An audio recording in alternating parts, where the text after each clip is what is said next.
Сайн бацгаана уу? Элен 11 TV байна. За өнөөдрийн данарт тарьж өгөхөөр бэлдсэн сэдэв бол John Wick болон John Wick-ийн ертөнц мөн сонирхолтой жижиг детайлууд болон баримтуудын талаар та нарт ярьж өгөхөөр бэлдсэн байна. Мөн зэвсгүүд багтаж байгаа. За ингээд видеонд орцгоё. 90-2000 оны дундаар хүртэл ерөөхдөө акшн кино нэгэн хэвийн байсан гэж ойлгож байна. Нэг гол дүртэй, гол дүрэн зэвсгийн эрдэмт гаргуун, нэг эсрэг 100 хайрцаатай тулалт нь мэдээж дийлэн. Их мэтлэн байж байгаа 2010 он гарснаас хойш супер баттай кинонууд голлох акшн кино болж хувьссан байдаг. Харин 2014 онд John Wick ихний анги гарснаас хойш уламжлалт акшн киноны төрөл жанр эргэн ирсэн гэж би боддог. John Wick-ийн бусад акшн кинонуудаас ямар ялгаатай вэ гэвэл мэдээж John Wick-ийн ертөнц нь их гоё. Тэр чигтээ хитмнүүд болон алуурчдын ертөнц.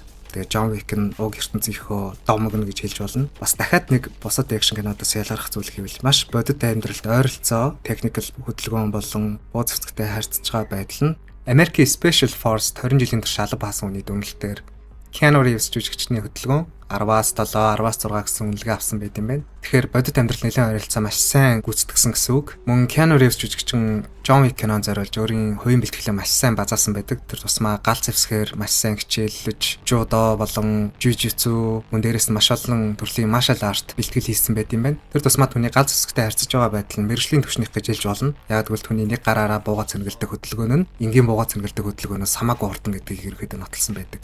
Oh my god, bro. Oh, hell no, man. What the fuck, man? Get your ass on, boy. За ингээд та нарт одоо John Wick-ийн 1-4 дугаар ангийн хооронд хэрэгэлсэн онцлог гал зэвсгүүд буюу буунуудын талаар давчхан бөгөөд тодорхой мэдээлэл хүргэе. John Wick 1 дээр хамгийн ихэнд ашигласан гар буу бол Glock цувралын Glock 26 загварбайсан. CS:GO тоглодог хүмүүсийн ашигладаг Glock бол Glock 18. Харин Glock 26-гийн хувьд гэх юм бол нэлээд жижиг, гэхдээ хамгийн жижиг нь биш. 9 мм-ийн сум ашигладаг. Австрийн бахархал болсон бууны цувралын нэг модель бөгөөд Америкийн цагдаагийн байгууллага болон хүчний байгууллагууд тогтмол ашигладаг. Бараг хамгийн их ашигладаг. Гар буу үнийн хувьд гэх юм бол Generation-ээс хамаарат $499-аас $600 хооронд байд юм байна. John Wick-ийн онцлог гар буунуудын хоёр дахь нь гэвэл Германы HK буюу Heckler & Koch брендийн P30 цувралын L модель байгаа. CS:GO тоглодог хүмүүсийн мэддгээр USB S-тэй нэг брэнд их гэсэн үг. Харин USB S45 ACP сум ашигладаг бол 30PL нь 9 мм сум ашигладаг. Харьцангуй жижиг сум ашигладаг гэсэн үг. Тэгээ уг гар бууны үнэ Generation-ээс хамаарат $750-аас $900 хооронд байд юм байна. Харин энэ пистолыг хэзээ ашигладаг вэ гэвэл John Wick 1 дээр клапт хөөцөлдөг хэсэг дээр Glock 26-гийн сум дуусгахаас эхлээд хэрэгжилж эхэлдэг. Түүний 3 дахь гар буун гэвэл Smith & Wesson брендийн 1911 SC E series-ийн 45 ACP сумтай American брендийн гар буу байгаа. Аль хэсэг дээр гардаг вэ гэвэл Casio-тэй Subway метроны буудлын дотор хөөцөлдөж буудалцдаг хэсэг гардаг. Тэр хэсэг дээр маш тодорхой харагддаг. Үнийн хувьд гэх юм бол $1,500-аас $1,700 хооронд байт юм байна. Тэгэхээр нэлээд үнэтэй буу гэсэн үг. За дөрөв дахь буу нь гэвэл TTI Glock 34 Combat Master гэдэг буу байгаа. Уг буу нь Austrian Glock брэнд болон TTI Combat Master брендийн хамтарсан бүтээл. SWAT багийнх ерөнхийдөө зориулсан буу. Үнийн хувьд гэвэл $3,500-ийн бүр үнэтэй буу. Сумны хувьд 9 мм сум ашигладаг. Уг бууг John Wick 2 дээр бууны дэлгүүрийн ажилтан John Wick-т санал болгосноор энэ бууг ашигладаг. Дараагийн буу бол Kimber Warrior 1911 гэдэг загварын бууга. Уг бууг SWAT-уудлан усан зэрэг их ашигладаг. John Wick 2 дээр мөсөд болсон тоглооны уг бууга гаргаж ирдэг. Уг хэсэг дээр алдарт one hand press check хийдэг. Шалтгаан их юм бол Kimber Warrior 1991 нь угаасаа хацдаг асуудалтай байд юм байна. Тийм болохоор John Wick эхний сум нь хатсан хэсгийг шалгаж press check хийдэг. Kimber Warrior 45 ACP сум ашигладаг бөгөөд American брендийн буу. Мөн $1,400-аас $1,600 хооронд зарагддаг юм байна. За John Wick хамгийн сүүлийн буу гэвэл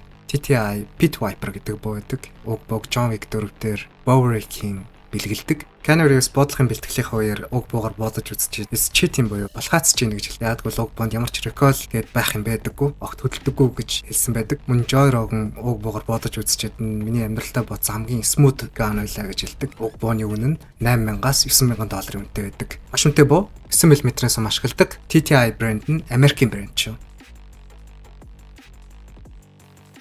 За John Wick-ийн буу зэвсгийн талаар яриаг энэ нүргээ зогсооё. Харин одоо John Wick киноны сонирхолтой болон fun fact-уудын талаар ярьж эхлэе. Хамгийн ихний факт бол John Wick 1 кино хийгдэхүүр уг киноны нэр нь Scorn гэдэг нэртэй байсан. Данч Keanu Reeves жүжигчин киноныхоо нэрийг дахин мартаад кино хийгдэх явцад киноныхоо нэрийг John Wick гэж хэлсээр байгаа. Тэгэд уг нэр нь маркетингийн багийнханд нь таалагдаад John Wick гэдэг нэрээр авч үлдсэн байдаг. За хоёр дахь факт гэвэл John Wick 2 дээр Cassian болон Ares-тай тулдах үедээ аль альнийх нь aorta буюу хамгийн том артерийн судас руу нутгаад үрдэг. Уг артерийн судас нь биеийн бүх эрхтнүүд рүү цусыг хүргэх үйлдэлтэй артерийн судас. Харин Cassian-ыг дүрчээд утгаас углуул өгнө гэж сануулдаг. Ares-ыг дүрчээд шууд утгаас угалж аваад хөнөөдөг. Шалтгаан хэмэл Cassian болон John Wick тулцаар агаад Continental түрээдчдэг. Тэгээд Continental-ийн шалан дээр ямар ч хүн хөх хэсгүй болохоор тэр хоёр бааранд очиж Cassian John Wick-ийг уух юмар дайлаад тэгээд түнд хэлдэг үг нь энийг мэрэгжлийнхний ийдэг байдал гэдээ ойлго гэж хэлдэг.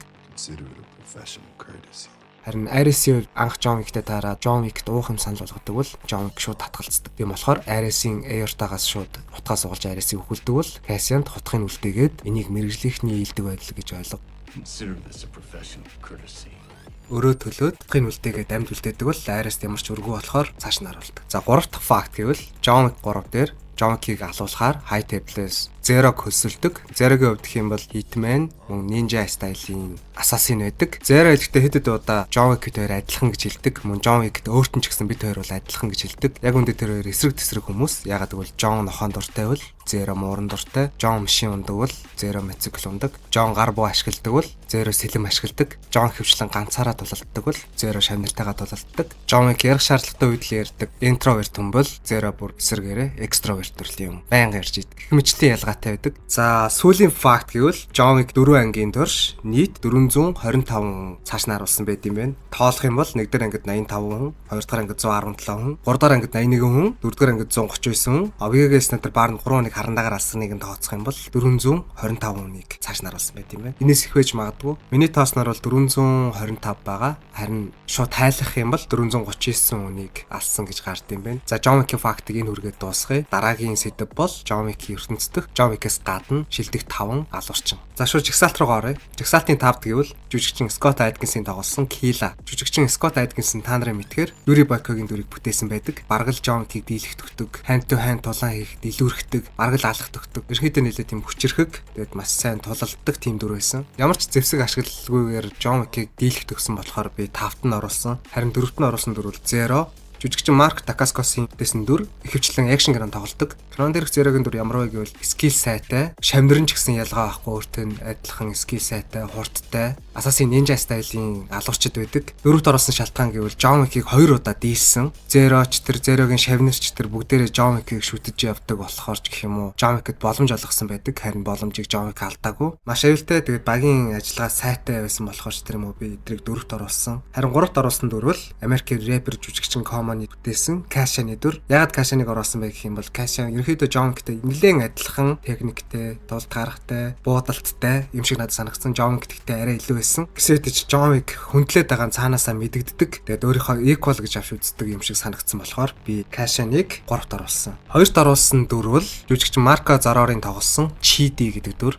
Chidi нь John Wick дүрээр Marcus-ийн баруун гараар танилцуулагдсан дүр. Marco Zaror-ийн хувьд гэх юм бол Scott Adkins-ийн тоглосон Undisputed киноны 3 дахь ангид эсрэг $-ын дүрийг бүтээж исэн жүжигчин. Харин Chidi-гийн хувьд John Wick дүрээр эхлэлээс төгсгөл хүртэл асуудал болсон дүр. John Wick ч дээлээгүй, John Wick-д хамгийн их асуудал болсон дүр дийлдэхгүй байсараагаад эцэст нь tracker даалуулдаг. Тийм болохоор би Chidi-г 2-т оруулсан. Яг тэгвэл дэндүү аюултай санагдсан. Ямар ч сул тал харагдаагүй. Ингээд жигсаалтын нэгт орсон дүр бол жүжигчин Donnie Yen-ийг бүтээсэн Kane байсан. Donnie Yen-ийг та нар Ip Man киногоор нь мэдэх бах. Kane-ийн хувьд гэх юм бол хараагүй ирнэ. John Wick-тэй яг тэнцүү байсан. John Wick-аас зарим талаараа илүү хурдтай, илүү ухаалаг, илүү мэдрэмжтэй. Тийм байсан болохоор би Kane-ийг нэгт оруулсан. За одоо харин та нарт Keanu Reeves жүжигчний талаарх тодорхой хэмжээний баримт мэдээлэл өгье.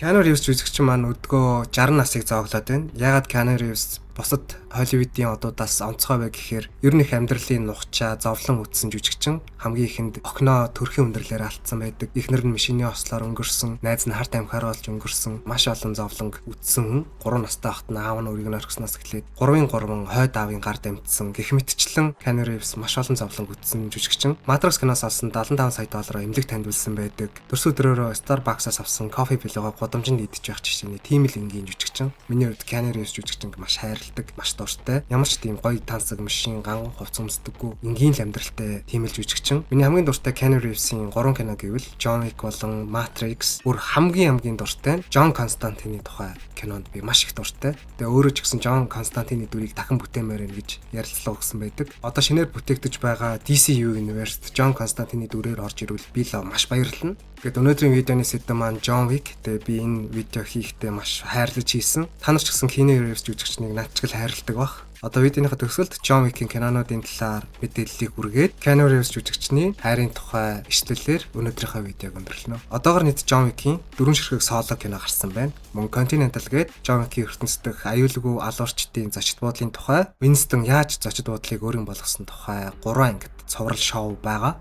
Та нар тэрийг заавал үзээрэй. Маш гоё цуврал болсон. Хамгийн эцэст нь 2025 онд John Wick-ийн ертөнцид дээрх өрнөх Ballerina гээд жүжигчин Ana de Armas-ийн тоглосон. Та нарын сайн мэдхээр Blade Runner 2049 дээр AI-ийн дүрийг бүтээдэг. Жүжигчний бүтээсэн Ballerina гэдэг киноны трейлер саяхан цацагдсан. Яг л John Wick-ийн өнгө төрх, тулааны хэв маяг нь харагдсан. Трейлер дээр маш их зүйлийг харуулсан. John Wick-ийн өөрийнх нь камео хүртэл гарч байсан. Миний бодлоор John Wick-ийг 4-р ангийн төгсгөлд би үхээгүй гэж боддог. Тэгээ John Wick-ийн тухай 5-р анги ерөнхийдөө хийгдэн гэсэн яриа шуун байдаг. Харин видеоныхаа төгсгөлд Keanu Reeves жүжигчний хайрын талаар ярьсан яриаг нь үзээд өнөөдрийнхөө видеог дуусгая. Because if you're a lover, you got to be a fighter.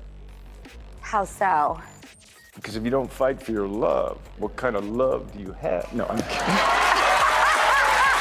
Лайк, саб дарахаа бити мартаарай. Элен 11 TV байлаа.